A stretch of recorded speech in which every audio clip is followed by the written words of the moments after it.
जय हो लड्डू गोपाल की। हाय, मैं प्रकृति शर्मा आ गई हूँ अपनी कहानी के साथ। और आज की कहानी का नेम है कुछ तो जादू है कृष्ण बनने वाले के चेहरे और आवाज़ में। तो शुरू करते हैं कहानी। कुछ तो नहीं बल्कि बहुत सारा जादू होता है कृष्ण बनने वाले के चेहरे और आवाज़ में। खो जाते हैं हम और कुछ पलों के लिए भूल जाते हैं कि एक आम इंसान ही है, बस श्री कृष्णा का पार्ट ही कर रहे हैं।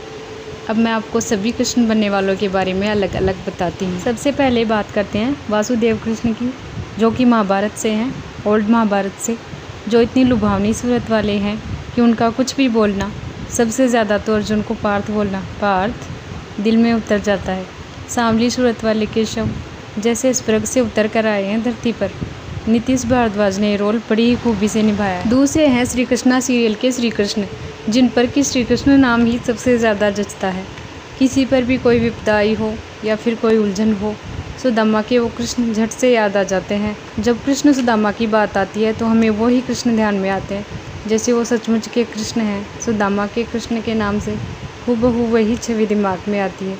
अरे द्वारपाल वाला वो भजन बिल्कुल फिट बैठता है उन पर। का सलोना रूप कभी भुलाए नहीं भूला जा सकता, ऐसे हम सबके दिल में बसे हुए हैं। वो रोल ही तो किया है, पर ऐसे लगता है कलयुग के सच्चे कृष्ण मुरारी हैं वो। तीसरे न्यू महाभारत से गोविंद, द्रौपदी के सखा। हाय, देखकर ही लगता है कि सखा हो तो ऐसा। उनकी वो मुस्कान, वो बातें, वो मनमोहक अदा और वो छलिया की हरकतें। कौन कह दे कि वो साधारण इंसान है। जब वो द्रौपदी की परेशानियों को दूर करने हेतु याद करते ही उपस्थित हो जाते हैं तो ऐसे लगता है कि काश सचमुच कलयुग में भी ऐसी रीति होती कि भगवान सखा बनकर हमारे सामने प्रकट हो जाते। और जब वो बांके बिहारी ये कहता है, उपदेश देता है कि हमें ना अतीत में जीना चाहिए और ना भविष्य के बारे में सोचकर चिंता करनी चाहिए, बल्कि हमें तो अपने आज का, इस क्षण का, प्रत्येक क्षण का आनंद उठाना चाहिए। ज़रा सोचिए, हम उस अतीत के बारे में सोचकर क्यों दुखी होएं जो गुजर चुका है, और हम उस भविष्य के बारे में भी क्यों सोचें जिसकी डोर केवल और केवल ऊपर वाले के हाथ में है। क्या ये उचित है? स्वयं विचार कीजिए। जब वो छलिया तभी लाइन बोलता है तो मन पीछे भागने लगता है उस गोविंद के। देवों के देव महादेव में विष्णु का रोल हो, या महाकाली के शिव का, या महाभारत के श्याम बिहारी यानी कृष्ण का, हर रोल को बड़ी ही अदाकारी के साथ निभाया है सौरभ ने।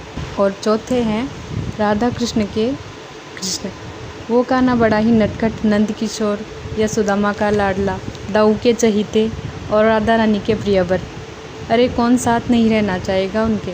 बल्कि मैं तो कहती हूँ कि बहुत ही लकी हैं ये लोग।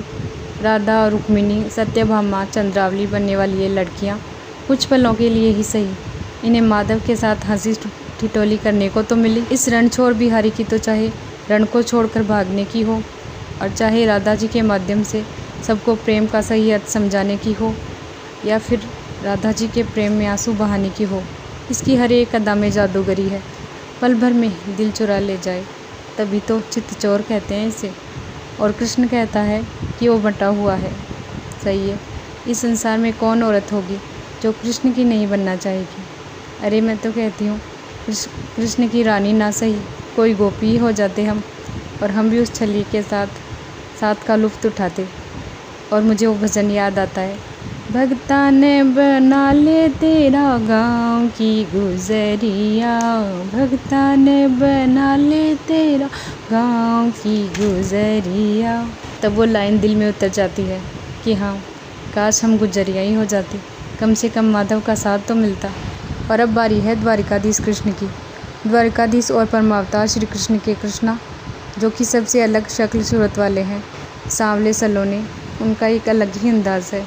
वो मुस्कुराहट, वो चंचलता, और कभी कभी उसमें छिपा वो भोलापन। जब अपनी रानियों से बात करते हैं तो मन बावला सा हो जाता है कि काश हम भी कोई टीवी एक्टर होते और हमें भी इनकी किसी रानी, रुक्मिणी, सत्यभामा या जामवंती का रोल मिला होता। धन्य हो जाते हम। तभी तो कहती हूँ कुछ तो जादू होता है कृष्ण बनने वाले के चेहरे और आवाज़ में। और मैं ये मैसेज देना चाहूँगी दोस्तों कि अरे प्रेम ही करना है तो श्याम से करो।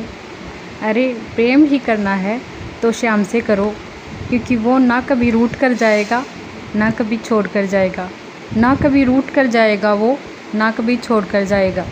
बस सच्चा दोस्त बनकर सदा साथ निभाएगा। राधे राधे।